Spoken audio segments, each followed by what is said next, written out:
Few things draw my attention like a looming deadline. Some part of my brain watches in morbid fascination as the deadline approaches, wondering whether to call emergency services or maybe just settle in, make popcorn, and watch the show. I can't help but keep a wary eye on it. A wary eye that is no longer paying attention to the code at hand. I need all the wary eyes I can get. Without them, forget best practices. I revert to less successful strategies like guessing and desperately copying code off of Stack Overflow. Sometimes I'm happy. There are moments when the world melts away. Your sense of self dissipates. You become completely absorbed in what you're doing. Time appears to slow down and speed up simultaneously. Being awesome feels effortless. I've taken to coming into the office early in the morning and committing random acts of refactoring. Some people are calling this guilt-driven development. But really, it's not. Refactoring just makes me happy. More refactoring is an optimization. So today, I'm going to tell you a story.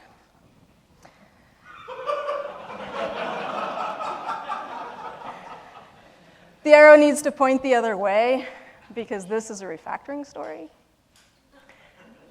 Anyway, it has a middle, actually it has a beginning, two middles, and an end, and a moral. So to be clear, before I get started, when I say refactoring, I mean small, careful steps that improve the structure and the readability of the code without changing its behavior. Tests are implied. So, once upon a time, there was an application that performed some incredibly dirty hacks in order to deliver data straight into a number of real-world, old-school, hard-copy publishing systems. I found this particular specimen in the dark recesses of that code base. It was in a module that was 300 or so lines long, most of which was in a single method. This module talked to code all over the application.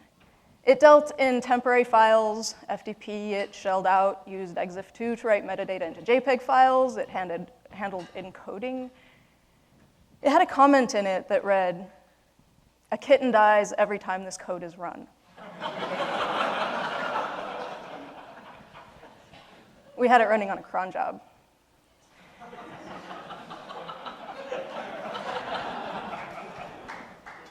It had no tests, and there was no documentation. This is essentially a bucket of business logic. It jumps through hoops in order to name files so that they end up where they need to be. There is a comment, but it's almost as bad as the code. Also, it's wrong.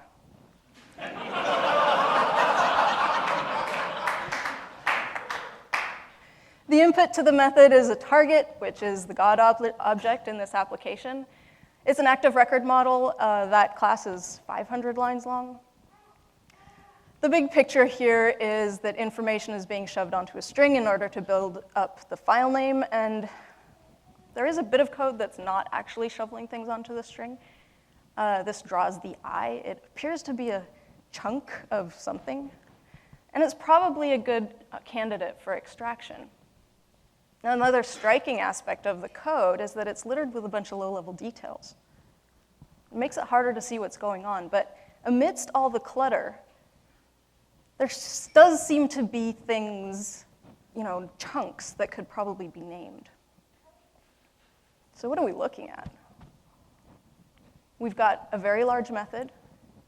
It appears to be doing things at two different levels of abstraction, and nothing at the lower level of abstraction is being named. These are not characteristics of good code. The thing to do with big, ugly code is to break it apart into small, ugly code. Now, there's a critical difference between breaking code down and breaking code. So, The first middle of this story is going to be about adding characterization tests to the method, and then the second middle is the actual refactoring.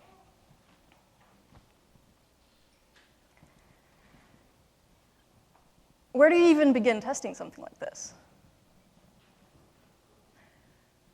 We don't really know what the inputs look like.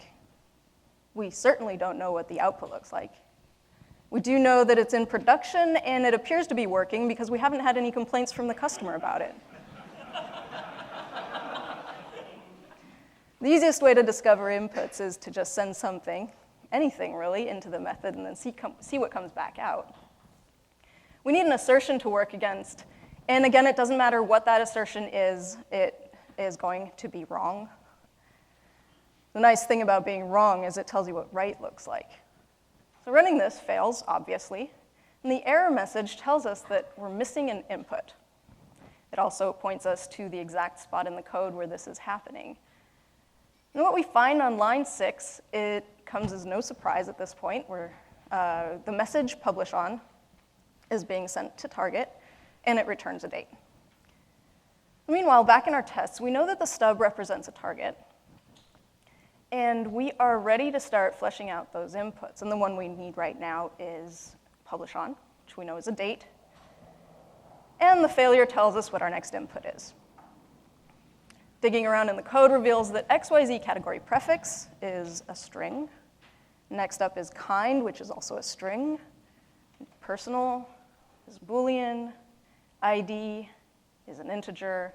And title is a string. And this gives us our first real failure, meaning that we've gotten all the inputs right. So these are the inputs, the messages that we need to send to target in order to build up a file name. And with the inputs in place, we're also given the output, which looks like this. And now all that practice copying and pasting from Stack Overflow comes in handy. Copy that string from the failure into the assertion, and the test should pass. It doesn't. Now, the fix for this is to use a regex, and this gives us our first passing test. Now, we're not quite done yet. There are a bunch of low-level details that aren't being exercised, and there are alternate paths through the method. So we need to improve the inputs for these 3 lines of code and add test cases for the lines that have conditionals in them. At every step, failing tests tell us how to tweak our assertions. These are trivial to fix, boring to watch, so I'll show you some highlights. Publish on gets 0 padded, and pi doesn't actually get affected by this, so we'll fall back on E. Kind, G subs out underscores. We need an underscore so we can see it being removed. Title. Now, title appears to strip out everything, and the existing input doesn't have very much cruft in it, so we need some numbers and some funky characters and a couple of uppercase letters. There's something fishy about that regex.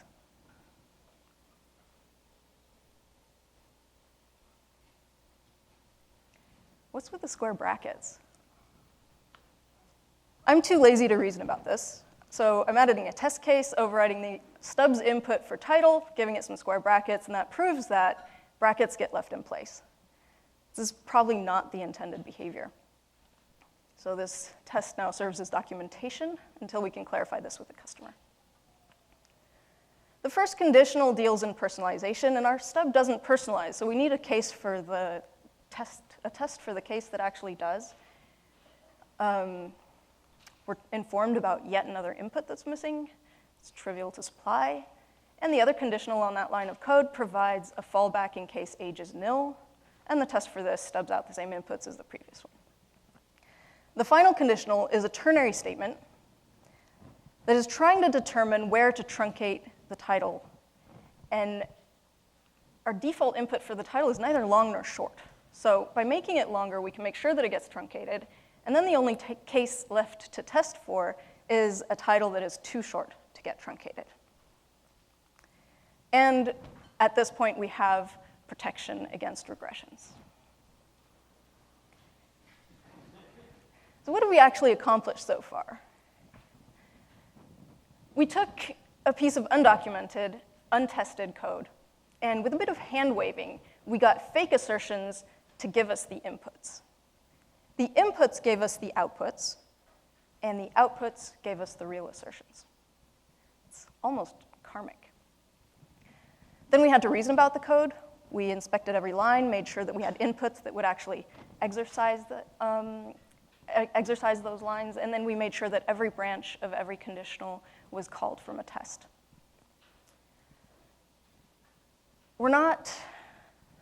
There's no specification here. There's no design being done. We're getting a regression test suite. We are also getting documentation up to and including the fact that we probably have a bug. The biggest win at this point is that we can start changing things without breaking into a cold sweat. So here's what we're going to do. We're going to isolate the method, and then we're going to extract a bunch of smaller methods. And I'm going to borrow a detailed prescription from Martin Fowler's book Refactoring called Replace Method with Method Object. Now, traditionally, you do this refactoring when you have big computation and a bunch of temporary variables, and you don't want to be passing those temporary variables around as you extract methods. Now, here we pretty much only have this one target to worry about. So first of all, we need to make a home for this code, add an initializer that takes the target, add an attribute for it, and then just copy-paste the whole thing in there. The method shouldn't be called on the class. It needs a better name, and it no longer takes any arguments. And back in the old module, we need to reference the new method from the old one, so just delete the whole body of the method, reference the new file, instantiate the class, pass in the target, call name on it, and we're green, which means that we have a license to go to town on this code. Where to begin? You could start anywhere. I always like to delete something. So let's go ahead and get rid of that comment. And now, somewhat arbitrarily, I've chosen to go from biggest to smallest. And the biggest chunk that we've seen for extraction is the truncated title bit. The actual mechanics of a method extraction is as follows. Create an empty method and name it by what it does or what it is, not by how it does it. Coming up with a good name is often the hardest thing you'll ever do in a refactoring. The next step is to copy the lines of code from the source method into the new one, scan the new method for local variables. File name here is declared in the source method, and so we have a choice to make. We can either do the mutation here, which means passing the file name in or making it an instance variable, or we could make this a query method. Now, the whole point of the refactoring is to separate the two levels of abstraction, building up the file name in one place and putting together all the little pieces in another. So we're going to just return the value that we need. And the other temporary variables here are all local to this method. So we need to assign the result of our new query method and delete the temporary variables that are no longer used in the source method. And then we're green again. Now, before we move on, I'd like to tidy this up a bit. There's some unnecessary work going on in the regex. We're doing a case-insensitive match, and then we're downcasing afterwards. That's kind of backwards. There's also something in the match-if brackets that drives me nuts. The spurious parentheses have got to go.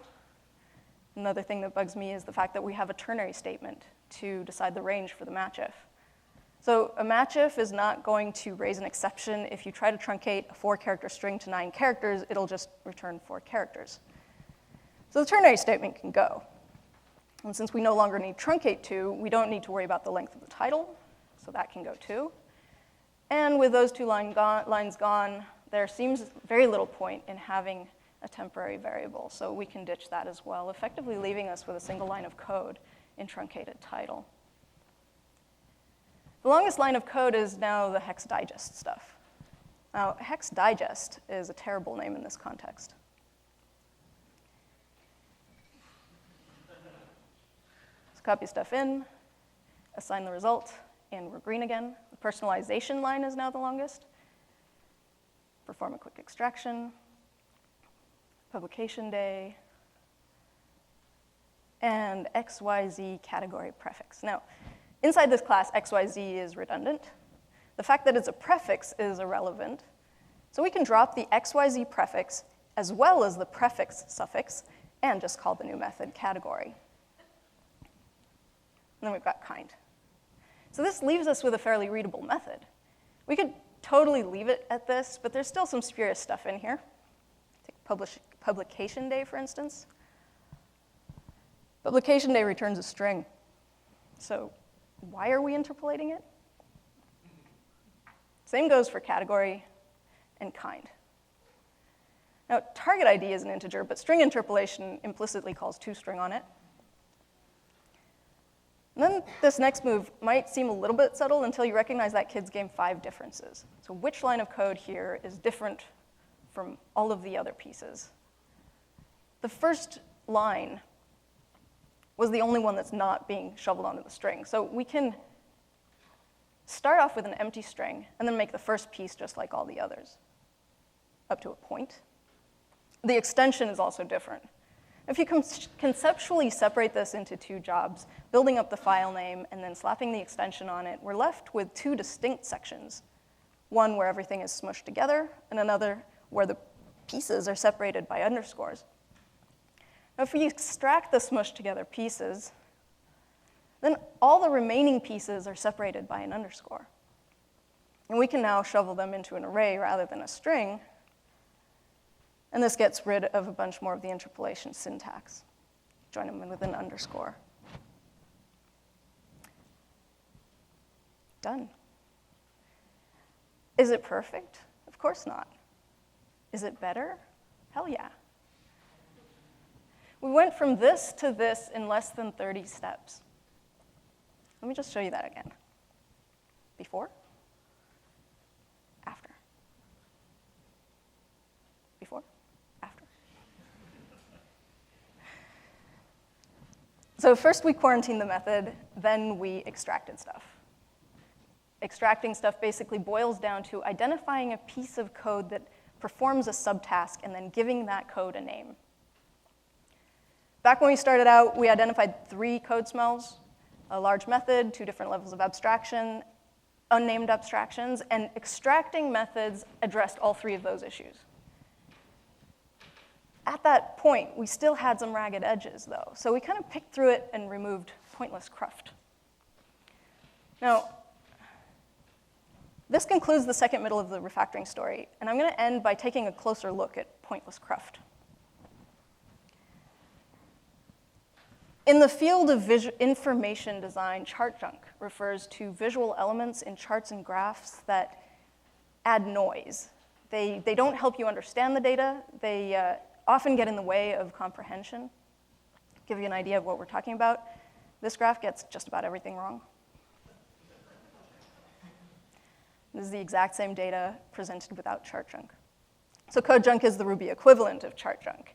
This is not about coding practices. It's not about naming and SRP and small methods and dry. It's about noise. So I've tried to classify code junk, and I came up with this list. Number 10. Does a bear shit in the woods?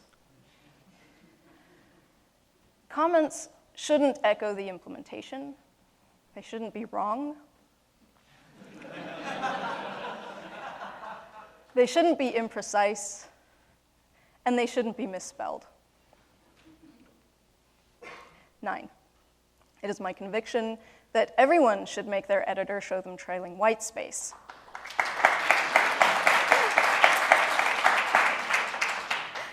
If you leave it in, you have noise in your code. If you then take it out, you have noise in your diffs, which is just wrong on so many levels. 8. If it's dead, let it rest in peace. What were you saving it for? You need to learn to let go.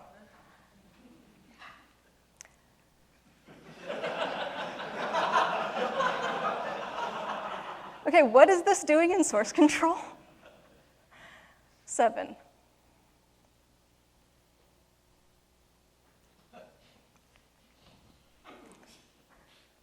Six. Oh, no, not 6. More parentheses. Okay, this is vile.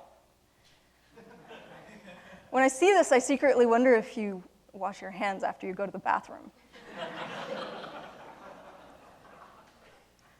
6, intelligent defaults. Yes, 4 characters saved are 4 characters that you can spend another day or something. Let's talk about dependencies. In particular, dependencies that you're not actually depending on. This may or may not impact performance. It probably will impact the performance of your tests. It's a whole different story. Mostly, you just added noise to the code. 4, this is familiar territory. Recognize this. Now, not to beat a dead horse, but ew. 3, don't do work that the computer is already doing for you. More string interpolation. Now, I could have technically folded this into the previous one, but I'm trying to get to 10. This is the same thing. The call to map is superfluous here. The match if brackets don't need your help. We've seen that one. And in this example, the computer isn't doing the work for you, but should be.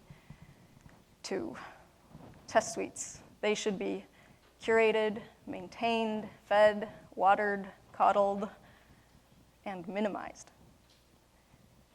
The only exception I can think of is if documenting behavior outweighs the cost. Choose wisely. And finally, the compounding sin.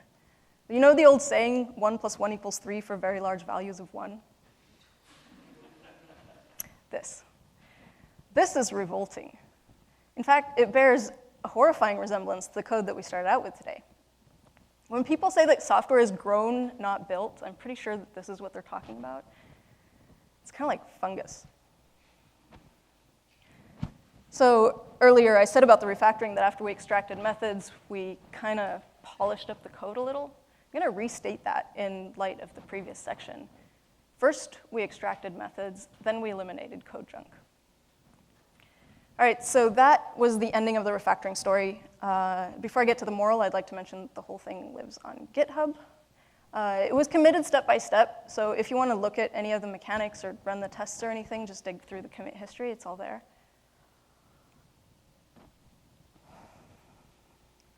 I have a vague recollection of the night when that code was written. Let me rephrase that. I vaguely recall writing it. Yeah. When I panic, I write god-awful code. Other people do yoga or meditate or go whitewater rafting. I refactor. It soothes me. Now, science, if you believe that sort of thing, actually explains why. The key player in the game is working memory. Working memory is the thing that allows you to do mental arithmetic. You store temporary results, variables off in memory as you work through other parts of the problem. The main differentiator in performance of tasks that rely on working memory is the type of strategy you're able to apply to a problem. So if you have better working memory, you can apply more complex, more successful strategies. Here's the deal. When you worry in ways that involve mental chatter, you use up available slots in your working memory. You no longer have the swap space necessary to use complex strategies, and you revert to less successful ones, like copying stuff off of Stack Overflow. This is where refactoring comes in. Refactoring makes you smarter. Refactoring basically gives you an exobrain. So you offload a bunch of those little details that under normal circumstances go into working memory into your tests. Once you start refactoring, you start reclaiming your brain. It actively counteracts panic. One of the really unexpected things that happened when I started refactoring, simply for the act of refactoring itself, was that I started optimizing for happiness. I would specifically put something into its own class just so that I could load just that class and nothing else. The feedback loop you get when you have sub-second test suites for the thing that you're working on is unbelievable. It's a huge enabler for flow. Flow is nice. Flow is more than nice. It's like a bliss cocktail. Selfishly isolating code to improve my own happiness turned out to be a pretty good deal for the code as well. Suddenly, I was avoiding dependencies. I was constantly asking myself, can this be a separate class? How about a gem?